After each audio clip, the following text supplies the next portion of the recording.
1, 2, 3, come on.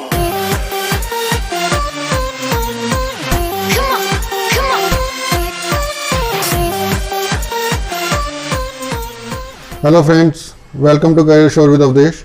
हम पढ़ रहे हैं परसेंटेज और आज हम लेकर आए हैं इसकी 7th वीडियो और ये इसकी लास्ट वीडियो होगी।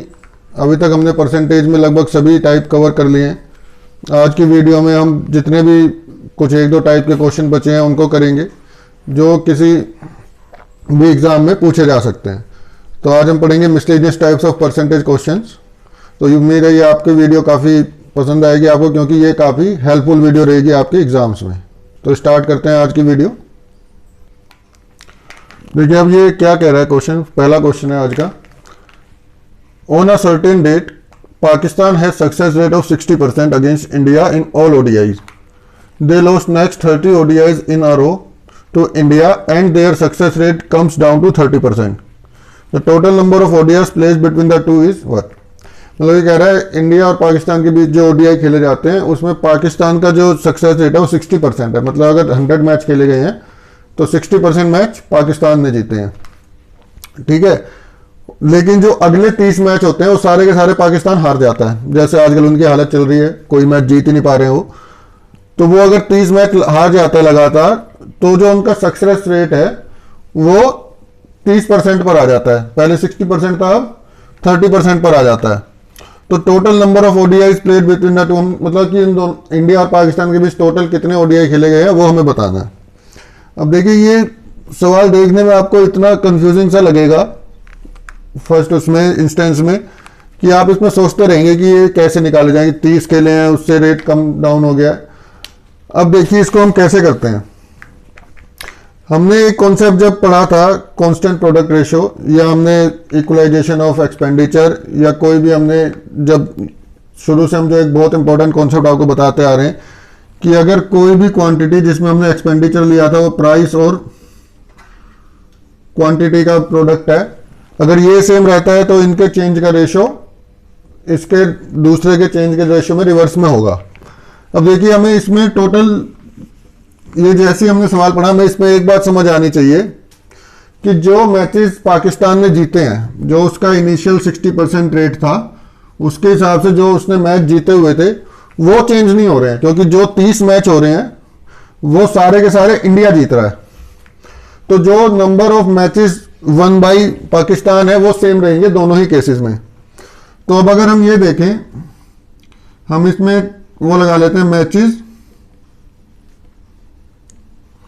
वन बाई पाकिस्तान, कि ये कांस्टेंट है। ये क्या है? टोटल मैचेस प्लेड और उनका success rate. Total matches, total ODI into success rate. समझ आ गया आपको कि टोटल मैच जितने खेले हैं उसमें से उसका सक्सेस रेट कितना है, उसके हिसाब से उसके टोटल मैचेस कितने जितने ये निकल आएंगे। अब देखिए हम इसको कैसे निकालते हैं। अगर हम इसमें लिख लें W, मतलब विन बाई पाकिस्तान, यहां पे हमने P लगा दिया। टोटल ओडीआई को हम टोटल ही लिख लेते हैं, क्योंकि हमें टोटल नंबर ऑफ ओडीआई निकालना है, और उनका सक्सेस रेट, इसको हम लिख लेते हैं SR। सक्सेस रेट कितना है? पहले सक्सेस रेट कितना है? ये हमें दिया हुआ 60%। बाद में सक्सेस रेट कितना हो रहा है? 30%। अब इन दोनों ही केसेस में आप देख रहे हैं ये सेम रहेगा, ये दोनों केसेस में सेम रहेगा, ठीक है ना। तो अब हम ये देखा, ये जो रेशो चेंज हो रहा है ये 2:1 से चेंज हो रहा है। ये अगर यहां 2 है तो यहां 1 हो रहा है। ये समझ गए आप? 60 से 30 हो रहा है, 2:1 से हो रहा है। तो ये सेम रखने के लिए ये जो रेशो है ये 1:2 से चेंज होना चाहिए। समझ रहे हैं आप? तभी ये प्रोडक्ट कांस्टेंट रहेगा। अगर ये 1:2 से चेंज हो रहा है तो इसमें कितने का इंक्रीज मिल रहा है हमें? 1 का। पहले टोटल मैचेस 1 थे, अब टोटल मैचेस 2 हो गए, उसका सक्सेस रेट 60 से 30% हो गया, तो ठीक है 1 आ गया हमारे। इस 1 की वैल्यू में क्या दी हुई है क्वेश्चन में? 30, क्योंकि 30 मैचेस हुए वो सारा इंडिया जीता है, पाकिस्तान सारे हारा है। 1 की वैल्यू में 30 दी हुई है, तो हमारे पास इस 1 की वैल्यू क्या होगी? इनिशियल मैचेस कितने थे? कितने हो गए? 1 इंटू 30 30, और ये फाइनल मैचेस हमारे कितने? 2।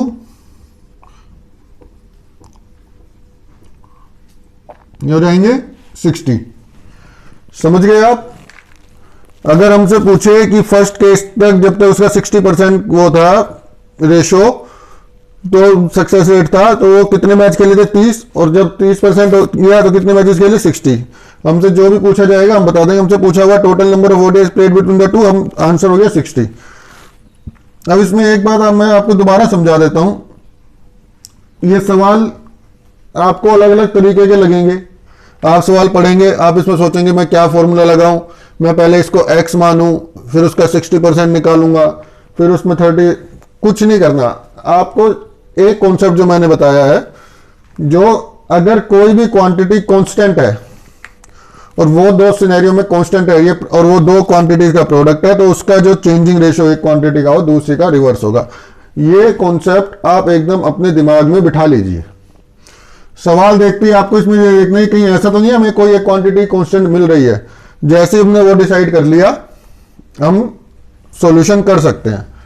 हमें मिल गया ये 60 से 30 हो रहा है, 2 से 1 हो रहा है, तो 1 से 2 होगा। कितना बढ़ गया? 1 की वैल्यू हमें 30 दी हुई है, आंसर निकल गया। कोई फॉर्मूला नहीं लगाना, कुछ नहीं करना। सवाल कुछ भी हो, 10 सेकंड से कम में आपको इसका आंसर निकालना ही है। ओके, देखिए क्वेश्चन नेक्स्ट क्या है। The average marks obtained in class of 50 students is 70%. The average of first 25 is 60% and that of next 24 is 80%. What is the mark obtained by last student? ये कह रहे हैं कि 50 बच्चों की क्लास है जिसका एवरेज मार्क्स कितने हैं? 70%. जो पहले 25 बच्चे हैं उनके एवरेज आ रहे हैं 60%, और जो उससे अगले 24 बच्चे हैं उनका एवरेज आ रहा है 80%. तो जो लास्ट बच्चा बचा है उसके मार्क्स कितने हैं ये हमें पता करना है। अब देखिए इसको हम कैसे करते हैं। ये क्वेश्चन जो है इसमें थोड़ा सा कॉन्सेप्ट एवरेजेस का यूज करते हैं। तो जब हम एवरेज का चैप्टर पढ़ेंगे तब आपको ये कॉन्सेप्ट हम बहुत डिटेल में बताएंगे, तब आपको एकदम क्लियर भी हो जाएगा। हालांकि यहाँ पे भी हम जब बता रहे हैं तो आपको एकदम ये समझ आ जाएगा, कोई ज़्यादा बड़ा कॉन्सेप्ट नहीं है। हम ये मानते हैं कि कितने स्टूडेंट्स हैं क्लास में? टोटल 50। ये 50 स्टूडेंट्स हैं और इनका एवरेज कितना है? 70%। ठीक है। अब जो पहले 25 स्टूडेंट हैं हमने यहां पे 25 मार्क कर लिया, और फिर अगले 24, तो यहां पे हमने ये नेक्स्ट 24 मार्क कर लिया। इनका एवरेज है 60% और इनका एवरेज है 80%। तो हमें ये जो लास्ट स्टूडेंट बचा है इसका हमें एवरेज बताना है। ये 25 है, ये 24 है और ये 1 है। यही सवाल है। देखिए सवाल अगर मैं कहूं तो इतना बनाने में सवाल खत्म हो चुका है। जब हम एवरेज पढ़ेंगे तो हम एक कॉन्सेप्ट जानेंगे कि जो भी, सपोज करिए हमारे पास कुछ नंबर हैं n1, n2, n3, n4, n5, n6, ऐसे करते करते हमारे पास कोई नंबर है, उसको हमने टोटल नंबर से डिवाइड किया तो हमारे पास एवरेज आता है। तो इनका जो डिविएशन होता है एवरेज से, इनका जो एवरेज से डिविएशन होगा, मतलब अगर एवरेज हमने a माना है तो a minus n1, a minus n2, a minus n3, ऐसे करते करते जब हम निकालेंगे सब, इसको सम करेंगे तो ये 0 आएगा। ये हमें समझना है कि जो एवरेज है अगर उसमें से हम हर नंबर को सबट्रैक्ट करके ऐड करेंगे तो वो सम 0 आएगा। Deviation of numbers from the average, sum of deviation of number from the average is 0। कि अगर हमने एवरेज एवरेज निकाल लिया तो उसका जब हम सम करेंगे तो वो 0 आएगा। ये मैं एक एग्जांपल से आपको समझाता हूं। कि हमारे पास नंबर्स हैं जैसे 2, 4, 6, 8, 10, 12। ठीक है, ये नंबर्स हैं हमारे पास, इनका हम एवरेज निकालेंगे। इन सबको ऐड करेंगे पहले, ये सब हमने ऐड किए और डिवाइड कर देंगे कितने से, 6 से डिवाइड कर देंगे। तो इनका एवरेज कितना निकलेगा, 2, 4, 6, 6, 12, 8, 20, 10, 20, 10, 30 और 12, 42 डिवाइडेड बाई 6, तो यह रहेगा 42/6, 7। ये हमारा एवरेज आ गया। समझ रहे हैं आप, ये हमारा एवरेज आ गया। तो अब अगर हम एवरेज में से इसे घटाएंगे तो ये हो जाएगा 7 - 2, ये 7 - 4, ये 7 - 1, ये 7 - 6, ये 7 - 8, ये 7 - 10 और ये 7 - 12। इसका आंसर आएगा -5, -3, -1, ये 1, ये 3 और ये 5। समझ रहे हैं आप कैसे किया हमने ये। अब अगर इन सबको हम ऐड कर दें, 5 से -5 कट जाएगा, -3 से 3 कट जाएगा, -1 से 1 कट जाएगा, तो ये आंसर आ जाएगा 0। समझे मैं क्या कहने की कोशिश कर रहा हूं कि जो एवरेज नंबर आती है, जो एवरेज आता है किन्हीं सेट ऑफ नंबर्स का, उसके डिविएशन जो होता है नंबर से, उसका सम 0 होता है। ये एग्जांपल से आप समझ गए होंगे। बाकी इस कॉन्सेप्ट को जब हम एवरेज करेंगे तब आपको ये बिल्कुल क्लियर हम कर देंगे, बहुत सारे एग्जांपल और बहुत ही क्लैरिटी से इसको समझेंगे। तो अभी के लिए आप इतना समझ गए होंगे कि जो भी एवरेज है, नंबर्स का डिविएशन का सम उस एवरेज से हमेशा 0 होगा। अब देखिए 50 स्टूडेंट है, एवरेज है 70। ठीक है, यहां पे 25 स्टूडेंट का एवरेज है 60 और 24 स्टूडेंट्स का एवरेज है 80। यहां पे हम देख रहे हैं जो एवरेज से डिविएशन है एक नंबर का, वो -10 है। अगर हम डिविएशन देखें तो ठीक है, और यहां पे हम जो देख रहे हैं डिविएशन वो है +10। समझ रहे होंगे, क्योंकि ये 80 है, एवरेज 70 है और ये 60 है, तो ये -10 है और ये +10 है। अब जब ये हम पेयर में, इसमें कितने नंबर है 25 और इसमें कितने नंबर है 24। जब हम इनको ऐड करेंगे तो ये 1 से, ये +10 से -10 कट जाएगा। तो यहां पर 25 -10 है और यहां पर 24 +10 है, तो ये कितने -10 कट जाएंगे 24, क्योंकि ये 24 टाइम्स आएगा +10, ये 25 टाइम्स आएगा -10। तो ये सब अगर हम ऐसे ही लिखें +10 +10 +10 और यहाँ पे -10 -10 -10, ऐसे ये 24 बार आएगा और ये 25 बार आएगा, तो ये सब कटते जाएंगे, ऐसे सब कट जाएंगे। एक -10 बचेगा, क्योंकि 24 बार +10 से 24 -10 कट जाएंगे, तो एक -10 बचेगा। समझ रहे हैं, ये एक -10 हमारे पास पेंडिंग रह गया, लेकिन हमारा सम तो 0 होना चाहिए। ये -10 अब कहां से हो सकता है, ये एक हमारे पास बचा हुआ है, इसी का हमें एवरेज निकालना है। तो ये -10 यहां से 0 होना चाहिए, नहीं तो हमारा सवाल गलत हो जाएगा। तो यहां पर कितना होना चाहिए +10, ये +10 किससे 70 से, तो यहां पर कितना आना चाहिए 80। समझ गया, आंसर कितना है हमारा 80%। हमारा आंसर आ गया 80%। समझ आया आपको, उम्मीद है आपको ये पूरी तरह समझ आ गया होगा। इसको आप ऐसे भी देख सकते हैं, अगर हमारा ये 70 है तो 25 में अगर -10 आ रहा है, मतलब टोटल स्टूडेंट्स 50 हैं, 25 में -10 आ रहा है, तो अगले 25 में वो +10 आना चाहिए, तभी 0 होगा। 24 में +10 दिया हुआ, एक बचा है, उसमें क्या आएगा +10। नहीं तो आप इस तरह से भी इसको समझ सकते हैं। एग्जाम में इतना टाइम आपको नहीं लगेगा, जब आपको ये कॉन्सेप्ट क्लियर हो जाएगा। आप देखेंगे कि 50 में 70 हो रहा है, 25 में 60 हो रहा है और 24 में 80 हो रहा है, तो यहाँ पे +10 -10, एक -10 बच गया, एक यहाँ से 0 होगा। विद इन 5 सेकेंड्स ये सवाल आपका सोल्व हो जाएगा। ओके, ये कॉन्सेप्ट आपको समझ आ गया होगा। नहीं भी आया है तो इस वीडियो को आप एक बार दोबारा देखेंगे तो आपको ये एकदम से क्लियर हो जाएगा। अदरवाइज जब हम एवरेजेस पढ़ेंगे तब ये कॉन्सेप्ट आपको एकदम डिटेल में समझाया जाएगा। ओके, अब देखिए नेक्स्ट क्वेश्चन क्या कह रहा है। A person loses 75% of his money in first bet, 75% of the remaining on the second bet and 75% of the remaining on the third bet and returned home with ₹2 only. His initial money was how much? कि एक इंसान है, उसको जुए की लत लगी हुई है, तो वो पहले ही बैट लगाता है तो 75% अपनी मनी हार जाता है। फिर उसके पास जो बचा है उसको दोबारा वो लगाता है तो फिर बैट में 75% हार जाता है। फिर तीसरी बार लगाता है तो वो बैट में फिर 75% हार जाता है। तो आखिर में वो घर से 2 रुपये लेकर जाता है कि बस उसके पास 2 ही रुपये बचे हैं, सब वो हार गया। तो ये पूछना है कि उसका जो शुरुआत में उसके पास कितने पैसे थे। अब देखिए ये जो इस टाइप के क्वेश्चन होते हैं ये हमने बहुत किए हुए हैं जब हमने प्रॉफिट एंड लॉस पढ़ा था और शुरू में जब परसेंटेज की इनिशियल वीडियोज हैं, सक्सेसिव वाले जो होते हैं कि एक के बाद एक के बाद एक के बाद वो हारता जा रहा है, जीतता जा रहा है, गेन हो रहा है, लॉस हो रहा है, उसको हम कैसे करते हैं। अब देखिए इसमें 3 स्टेज हैं। 3 बार बैट लगाई है उसने, तीनों बारों 75% मनी हार रहा है। 75% का फ्रैक्शन क्या होता है?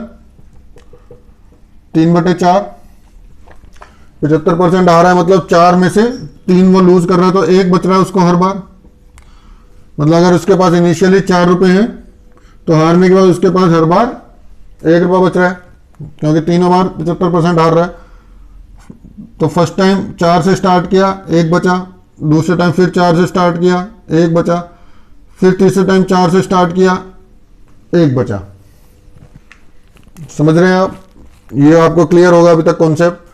इन तीनों को अगर हम मल्टीप्लाई कर दें तो ये कितना हो गया? 64 और ये हो गया 1। तो हम क्या कह सकते हैं इसमें कि अगर उसके पास इनिशियली 64 रुपीज थे तो 3 बार बैट हारने के बाद उसके पास 1 रुपया बचा। लेकिन इस 1 की वैल्यू हमें क्वेश्चन में क्या दी हुई है? 2। इस 1 की वैल्यू हमें 2 दी हुई है तो 64 की वैल्यू क्या हो गई? 128। ये हमारा आंसर है। समझ गए होंगे आप? 3 वो थे उसके स्टेज, 3 बैट लगाए, तीनों में 75% हारा तो 4 से 1, 4 से 1, 4 से 1, 64 से 1 हो गया। 1 की वैल्यू 2 रुपीज दी हुई है तो 64 की वैल्यू 128 हो गई। ओके, ये बहुत ही आसान कॉन्सेप्ट। अगर आपको ये ना भी समझ आए तो हम देख रहे हैं कि हर किसी में वो 75% हार रहा है।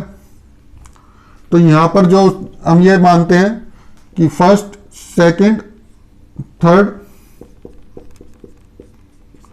3 बार उसने बैट लगाई, तीनों 75% हारा। तो यहां पर अगर उसके पास फाइनली 2 रुपए बचे हैं, समझ रहे हैं आप? जब 2 रुपए बचे हैं, ये 75% हारने के बाद बचे हैं, तो यहां पर उसके पास कितने थे बताइए? यहां पर तो उसके पास 8 रुपए। समझ रहे हैं आप? यहां पर 8 रुपए थे तो ये भी 8 रुपए हो गए, क्योंकि जो यहां पर होगा वो उसी से उसने तीसरी बैट लगाई है। अब ये जो 8 रुपए थे तो यहां पर कितने होने चाहिए? 75% हारने के बाद है ये, तो यहां पर कितने होंगे? 75% का फ्रैक्शन क्या होगा हारने के बाद? 75% हारा तो 25% बचा, उसका फ्रैक्शन क्या होता है? 1/4। तो ये 1/4 का 1 है तो 4 की वैल्यू यहां पर 32। समझ रहे हैं आप? ये 32 है तो ये यहां पर भी 32 होने चाहिए। अब यहां 32 है तो फिर इसको 4 से मल्टीप्लाई करेंगे तो ये कितना हो जाएगा? 128। ठीक है, उम्मीद है ये आपको समझ आ गया होगा दोनों ही तरीके से हमने कैसे निकाला है। मेरे हिसाब से जो अभी तक मैं आपको बताता रहा हूं ये कॉन्सेप्ट बेस्ट है। इसी को आप जितना ज्यादा प्रैक्टिस करेंगे आपको उतना ही ज्यादा फायदा मिलेगा। ये मैंने आपको इसलिए समझा दिया, बाई चांस एग्जाम में आपको ये ना समझ आए, आपको एकदम से ये दिखाई दे रहा है कि लास्ट में 2 रुपए बचे हैं, मैं यहीं से स्टार्ट करता हूं, तो हम इस तरह से कर सकते हैं इसको। ओके, अब देखिए नेक्स्ट क्वेश्चन क्या कह रहा है। A man spends a part of his monthly income and saves the rest. The ratio of his expenditure to the savings is 61:6. If his monthly income is rupees 8710, the amount of his savings is how much? ठीक है, अगर एक आदमी है जो अपनी monthly income में से कुछ खर्चा करता है, कुछ सेव करता है, सभी लोग ऐसा ही करते हैं, तो जो उसका एक्सपेंडिचर और सेविंग्स का रेशियो 61:6 है। If is monthly income is rupees, अगर टोटल मंथली हमें दिया हुआ इनकम 8710, तो हमें उसकी सेविंग्स बतानी है। अब देखिए इन सवालों में बस एक कॉन्सेप्ट छोटा सा हम यूज करते हैं। अब आप देखिए किसी भी व्यक्ति की जो इनकम होती है उसमें से वो दो पार्ट कर सकता है, या तो एक्सपेंडिचर कर सकता है, खर्चा कर सकता है, या सेविंग कर सकता है। इसके अलावा इसमें से कुछ कर सकता है? नहीं कर सकता है। भाई जो उसने कमाया या तो उसमें सेव करेगा या खर्च करेगा। इनकम के दो ही पार्ट होते हैं। अब कोई उसमें बोले टैक्स देता है, चैरिटी देता है, ये करता है, वो सब एक्सपेंडिचर में आ जाएगा, बाकी सब सेविंग्स में आ जाएगा। तो जो पैसा उसके हाथ से निकल गया वो एक्सपेंडिचर में, जो पैसा उसके पास रह गया वो सेविंग्स में। मतलब आप समझे इसको कि expenditure plus savings equal to income. समझ गए? बस इसी में ये क्वेश्चन खत्म। एक्सपेंडिचर हमें कितना दिया हुआ है? 61। सेविंग्स दिया हुआ है 6, दोनों को सम किया 67, ये इनकम आ गई। इनकम की वैल्यू हमें कितना दिया हुआ है? 8710। 67 की वैल्यू में 8710 दी हुई है, तो यहां से हम 1 की वैल्यू निकाल लेंगे। 1 यूनिट की वैल्यू कितनी है? 67 को 130, ये 1 की वैल्यू 130 आ गई। हमें सेविंग की वैल्यू निकालनी है, तो 6 की वैल्यू निकालनी है। 1 की वैल्यू 130 है, तो 6 की वैल्यू कितनी हो जाएगी? 780। 13 6 जा 78, 13 6 78, तो ये 780 हो गया। समझ गए आप? बस इसमें यही यूज करना था, expenditure plus saving equal to income. देखिए ये सवाल हमने पहले इसलिए नहीं करा है क्योंकि जब हम रेशियो एंड प्रोपोर्शन के सवाल करेंगे, जब हम रेशियो एंड प्रोपोर्शन वाला चैप्टर करेंगे, तब इस तरह के अलग अलग टाइप के सवाल आते हैं। इसके अंदर भी बहुत सारे टाइप बनते हैं, तब हम इन सवालों को करेंगे। लेकिन कई बार ये एज अ परसेंटेज पार्ट भी पूछ ले जाता है, तो हमने यहाँ पे आपको समझा दिया है कि आपको ये ना लगे कि हमने सिलेबस कंप्लीट नहीं किया। हालांकि ये जब रेशियो प्रोपोर्शन में आएगा तब इस सवाल के भी बहुत अलग अलग टाइप बनते हैं, वो सब हम डिस्कस करेंगे, तब आपको ज़्यादा अच्छे से एकदम क्लियर हो जाएंगे। ओके, देखिए नेक्स्ट क्वेश्चन क्या है। In a motor of 120 machine parts 5% parts were defective, in another motor of 80 machine parts 10% parts were defective. For motors consider together the percentage of defective parts is how much. दो motor हैं, एक में 120 machine parts हैं जिसमें से 5% defective हैं। जो दूसरी मशीन है, मोटर है, उसमें 80 पार्ट्स हैं और उसमें 10% डिफेक्टिव है। दोनों को एक साथ देखें तो कितने परसेंट पार्ट डिफेक्टिव हैं। बहुत आसान क्वेश्चन है। ये हमने लिख लिया फर्स्ट मोटर, ये सेकंड मोटर, इसमें पार्ट्स डिफेक्टिव। ठीक है, यहाँ पर 120 दिया हुआ है, ये 80 है, इसके 5% पार्ट डिफेक्टिव है तो इसके 6% हो गए, मतलब 6 पार्ट्स हो गए। 80 में से 10% है तो 8 हो गए। टोटल कर लिया हमने, टोटल पार्ट्स हमारे पास कितने हो गए? 200। डिफेक्टिव पार्ट हो गए 14 आउट ऑफ 200, 7%। 7% पार्ट्स हमारे पास डिफेक्टिव हैं। That's the answer. तो आपको इस लेवल पर पहुंच जाना है जहां पर आप सवाल चुटकी बजाते ही विद इन सेकेंड्स कर सकें। बहुत आसान सवाल था, कुछ करना नहीं था इसमें। विदा ये आपको समझ आ गया होगा। अब इसी क्वेश्चन में कुछ लोग एलिगेशन लगाने लग जाएंगे, कुछ एवरेज लगाने लग जाएंगे, तो उसकी ज़रूरत नहीं है। जहाँ पर वो सब लगाने की ज़रूरत होगी वो हम बताएंगे। मैं आपको जो कॉन्सेप्ट बता रहा हूँ, जो तरीके बता रहा हूँ, ये मैं सभी टीचर्स के कॉन्सेप्ट देखने के बाद बता रहा हूँ। हमारा भी यही काम है, हम भी औरों से सीखते रहते हैं, अलग अलग जगह देखते हैं, अलग अलग तरीके समझते हैं। तो जिस सवाल में जो तरीका सबसे आसान लगता है हमें, वो हम आपको बताते हैं। ओके, तो उम्मीद है ये आपको समझ आ गया होगा। इसमें कुछ वैसे ज़्यादा था नहीं, लेकिन आपको ये पता चल जाएगा कि कौन से सवाल को आप फॉर्मूला लगा के करना है, किस में एलिगेशन लगाना है, किस में क्या करना है। सीधा सवाल था, सीधा सीधा हमने इसका आंसर निकाल दिया। ओके, देखिए नेक्स्ट क्वेश्चन क्या है। A student multiplied a number by 6/5 instead of 5/6 but is the percentage error in the calculation. ये क्या कह रहे हैं, एक स्टूडेंट है, एक नंबर को उन्हें 5/6 से मल्टीप्लाई करना था, लेकिन गलती से 6/5 से कर दिया। ये हमसे भी कई बार होता है, आपसे भी होता ही रहता होगा जल्दबाजी में। तो लेकिन उससे हमें पता करना है कि उसकी परसेंटेज कैलकुलेशन में कितनी परसेंटेज एरर आ गई। तो ये तो देखिए कितना छोटा सा सवाल है, 2 लाइनों का, इसका आंसर भी हमें ऐसे ही निकालना है जल्दी से जल्दी। तो ये जब इस तरह के सवाल आते हैं, इस टाइप के सवालों में हम क्या करते हैं, हमें एक नंबर सपोज करना पड़ता है कि नंबर क्या है। तो हम नंबर ऐसा मान के चलते हैं जो इन दोनों से पूरी तरह कट जाए। तो हम ऐसा देखते हैं कि जो डिनोमिनेटर्स हैं, जो नीचे नंबर दिए हुए हैं, इनका एलसीएम हम मानते हैं। 5 और 6 का एलसीएम हो गया 30, तो नंबर हमने 30 मान लिया। कितने से मल्टीप्लाई करना था? 5/6 से। आंसर कितना आता? 25। ठीक है। कर कितने से दिया? 6/5 से। आंसर कितना आ गया? 36। समझ रहे हैं? आंसर चेंज हो गया, आपने देख लिया। कितना हुआ डिफरेंस? 11 बटे, समझ गए आप? 11 का डिफरेंस आया। हम ये जानते हैं 25 पर जो 1 होता है उसकी वैल्यू होती है 4%। 1/25 की वैल्यू होती है 4%, तो ये आ गया 11/25। समझ रहे हैं? तो 11/25 की वैल्यू कितनी हो गई? 44%। कितना डिफरेंस आ गया उसके आंसर में? परसेंटेज एरर कितनी आ गई? 44% की। ये हमारा आंसर है। 2 लाइनों का सवाल, 2 लाइनों का आंसर। बस इसमें हमें ये ध्यान रखना है, आपको इस तरह के जो भी क्वेश्चन दिखे वो आपको उसमें जो नंबर मानना है, वो जो डिनोमिनेटर है इनका एलसीएम मानना है। ठीक है। 30 मान लिया, यहाँ पे 7 4 होता तो हम 28 मानते, 3 4 होता तो 12 मानते। उस तरह से हम ये सवाल करते हैं। ओके, देखिए नेक्स्ट क्वेश्चन क्या कह रहा है। Sum of income of ABC 72,000. ABC spent 80%, 85%, 75% of their income respectively. The ratio of their savings is 8:9:20. Find the income of A.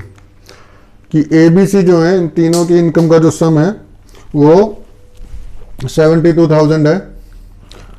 उनका वो एक अपनी इनकम का 80%, 85% और 75%, 75% अपनी इनकम का जो है खर्च करते हैं। उनके सेविंग्स का रेशो है वो 8, 9 और 20 है।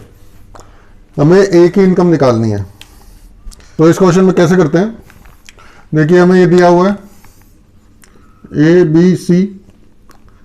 हमें इनकम अभी नहीं पता है इनकी अलग अलग, हमें पता है इनका स्पेंडिंग। ये कितना कर रहे हैं? 80, 85, 75। तो सेविंग कितना कर रहे हैं? 20, 15, 25। लेकिन हमें क्वेश्चन में क्या दिया हुआ है, इनकी सेविंग्स का रेशो कितना है? 8:9:20। ठीक है। जो सवाल में दिया अभी तक वही लिखा है हमने। अगर सेविंग 8 है तो इसके हिसाब से यहाँ पे एक्सपेंडिचर कितना होना चाहिए? ये इसका 4 टाइम्स है, 32। और यहाँ अगर हम इनकम लिख लें तो इनकम कितनी हो गई इसकी? 40। ठीक है। 15 की वैल्यू यहाँ पर 9 है। अगर 9 की वैल्यू मतलब अगर हम ये 9 इज 15%, तो 100% क्या हो जाता है? 60। तो यहाँ पर आएगा 51 और ये 60। ठीक है। 25% की वैल्यू में 20 दी हुई है, तो यहाँ पर आएगा 60 और ये 80। समझ गए? हमारे पास इनकम आ गई तीनों की। जो हमें एक्सपेंडिचर दिया हुआ था और हमें सेविंग्स का रेशो दिया हुआ था, उससे हमने इनकम निकाल ली। ये इनकम का सम कितना आ रहा है? 180। अब ये 180 जो इनकम हमें दी हुई है, इसकी वैल्यू हमें कितनी दी हुई है? 72,000। तो 1 की वैल्यू कितनी हो जाएगी? 4000। हमें एक ही इनकम निकालनी है। एक ही इनकम कितनी है? 40। तो इंटू 40 इक्वल टू 16,000। ये हमारा आंसर है। हमसे किसी की भी इनकम पूछता तो हम इधर से निकाल सकते थे। एक बार फिर से बता देता हूँ ये कैसे किया हमने। हमें स्पेंडिंग दिया हुआ था 80, 85, 75। तो उससे हमने सेविंग निकाल लिया 20, 15, 25। लेकिन सेविंग का रेशियो में कितना दिया हुआ है? 8, 9, 20। ये परसेंटेज हमें सेविंग्स इधर दिया हुआ है, तो इसके कोरिस्पोंडिंग हमने इसकी स्पेंडिंग निकाली और दोनों को सम करके इनकम निकाल लिया। इनका हमारी टोटल 180 आ गई, 180 की वैल्यू में 72,000 दी हुई है, तो 1 की वैल्यू निकाल ली 4,000, हमें ए की इनकम निकालनी थी तो इंटू 40 16,000। ओके,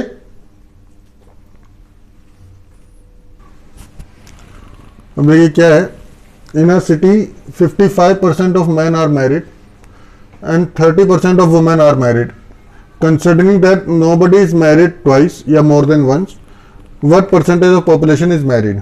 क्या कह रहा है, एक सिटी है जिसमें आदमियों की जनसंख्या का 55% और औरतों की जनसंख्या का 30% मैरिड है। हम ये मान के चल रहे हैं कि इनमें से दोनों में से कोई भी एक से ज़्यादा बार किसी ने शादी नहीं की है, तो हमें मैरिड पॉपुलेशन की परसेंटेज पता करना है। अब देखिए इसमें एक हल्का सा कॉमन सेंस हमें यूज़ करना है। ये क्या कह रहा है कि 55% of man are married, 55% of man are married, और इधर क्या कह रहा है 30% ऑफ वुमेन आर मैरिड। ठीक है, अब हमें ये समझना है इसमें कि जो 30% वुमेन है दे आर मैरिड विद 55%, मतलब women are married with man, मतलब इनकी जो नंबर है वो इक्वल होगा, क्योंकि जितने वुमेन मैरिड हैं उतने ही मैन मैरिड होंगे। ऐसा तो नहीं होगा कि कोई अलग से मैरिड हो गया, सवाल में हमें ऐसा ही दिया हुआ है, तो हमें इसमें ज़्यादा इधर उधर नहीं सोचना है, सीधा सीधा जो सवाल में दिया हुआ है वही सोचना है। तो हम क्या करते हैं, 55% मैन मैरिड है, 30% वुमेन मैरिड है, तो इनको इक्वल कर दिया, ये इक्वल रहेगा, तो ये परसेंटेज से परसेंटेज कट जाएगा, ऑफ से ऑफ कट जाएगा, तो मैन अपॉन वुमेन का रेशियो कितना आ गया 30/55। सो काट देंगे हम, ये कितना आ जाएगा 6/11। ठीक है, अब हम ये समझ सके इसमें कि टोटल पॉपुलेशन अगर 17 है तो उसमें मैन 6 है और वुमेन 11 है। तो हम यहां पर मैन लिखा, हमने यहां पर वुमेन लिखा, man are 6 and women are 11। अभी देखिए हमें इसमें थोड़ा परसेंटेज 30% 55% निकालना है, तो जब हम इसका 30% निकालेंगे तो ये पॉइंट में आ जाएगा। तो हम इसको क्या करते हैं, रेशो तो सेम ही रहेगा, हम इसको 600 मान लेते हैं और इसको 1100 मान लेते हैं, ताकि हमारा जो आंसर है वो पॉइंट में ना आए, पॉइंट में थोड़ा कैलकुलेशन टफ हो जाएगी। और वैसे भी मैन और वुमेन पॉइंट में तो हो नहीं सकते कि 1.5 man are married with 1.5 women, ऐसा तो हो नहीं सकता, टोटल नंबर में रखना है। अब इसका 30% आर मैरिड, मतलब 30% कितना हो गया इसका 330, समझ रहे हैं आप, 30% आर मैरिड। अब ये जितने मैरिड है इधर भी इतने ही मैरिड होंगे, 330 भी इधर ही, इधर भी 330 ही आएगा। मैरिड पॉपुलेशन कितनी हो गई 660, टोटल पॉपुलेशन कितनी है 1700। तो परसेंटेज कैसे निकल जाएगा मैरिड का, 660/1700 इंटू 100, जीरो से जीरो कट जाएगा, इसको हम काटेंगे, 17 3 जा 51। ठीक है, 140 बचेगा, इधर हम डिवाइड कर लेते हैं इसे, 17 3 जा 51, यहां पे 150 बचा।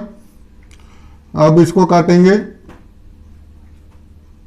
8 से 6, ठीक है, 17 8 जा 136, अब यहां पर आ गया 14, तो यहां पर हम क्या लिख देंगे, आंसर आ गया हमारा 38 14/17%, ये हमारा आंसर आ गया। उम्मीद है आपको ये समझ आ गया होगा सवाल। इसमें बस हमने एक सिंपल सा कॉमन सेंस यूज की कि हमें परसेंटेज ऑफ मैन और वुमेन मैरिड दिया हुआ है, तो जितने मैन मैरिड होंगे उतनी ही वुमेन मैरिड होंगी, उनको इक्वल कर दिया, तो हमारे पास रेशो आ गया मैन और वुमेन का। अगर टोटल पॉपुलेशन में हम मैन को 600 मान ले, वुमेन को 1100 मान ले, तो टोटल पॉपुलेशन 1700 हो गई। इसका 30% मैरिड है तो 330, तो इधर भी उतने ही मैरिड होंगे। ठीक है, तो हम आंसर आराम से निकाल सकते हैं। ओके, उम्मीद है आपको ये समझ आ गया होगा। तो दोस्तों इसके साथ ही हमारी आज की वीडियो ख़त्म होती है और जो परसेंटेज चैप्टर हम पढ़ रहे थे वो भी हमने कवर कर दिया है। तो आज परसेंटेज में अभी इतना ही है। जितने भी टाइप हो सकते थे, जितने भी पॉसिबल टाइप के क्वेश्चंस हो सकते हैं, हमने सब कवर कर लिए हैं। उम्मीद है आपने ये वीडियोस देखकर काफ़ी कुछ सीखा होगा और आपके अब नॉलेज काफ़ी बढ़ी होगी। अब परसेंटेज का कोई भी सवाल आएगा तो आप उसको बिना किसी डर के कर पाएंगे। तो अगर इसके अलावा भी आपको कोई डाउट रह जाता है तो आप कमेंट्स में पोस्ट कर सकते हैं, हम उसका आपको जवाब दे देंगे। क्योंकि मुझे नहीं लगता इससे बाहर कोई टाइप है। लेकिन देखिए, मैथ का कोई एंड नहीं है। कोई ये नहीं कह सकता कि मैंने पूरी मैथ कर ली है। अलग अलग नए नए सवाल इन्वेंट होते रहते हैं, क्योंकि जब भी पेपर आता है कुछ ना कुछ सवाल तो नए होते ही हैं। नहीं तो अगर हम ये कह दें कि हमने सभी सवाल कर लिए हैं तो फिर नए पेपर कहाँ से बनेंगे। तो इसलिए हमारे वीडियो देखते रहिए और नए नए कॉन्सेप्ट सीखते रहिए, ताकि आपको अपने एग्जाम्स में बहुत ही आसानी हो और आप आराम से सभी एग्ज़ाम्स क्रैक कर सकें। तो दोस्तों, हमारे चैनल को शेयर करिए, लाइक करिए, सब्सक्राइब करिए और बेल नोटिफिकेशन को प्रेस करिए, ताकि आपको हमारे आने वाले वीडियोस की नोटिफिकेशन मिलती रहे। देखिए, हम वीडियो के बीच में बिल्कुल ये शेयर और लाइक के बारे में इसीलिए नहीं बोलते हैं कि हमारा मेन फोकस है एजुकेशन प्रोवाइड करना, और ये आपको पसंद आ भी रहा होगा। लेकिन फिर भी आपसे रिक्वेस्ट है, क्योंकि कोई भी मेहनत कर रहा है तो अप्रिसिएशन चाहता है, इसलिए हमारे चैनल को ऐसे ही पसंद करते रहिए। Thank you.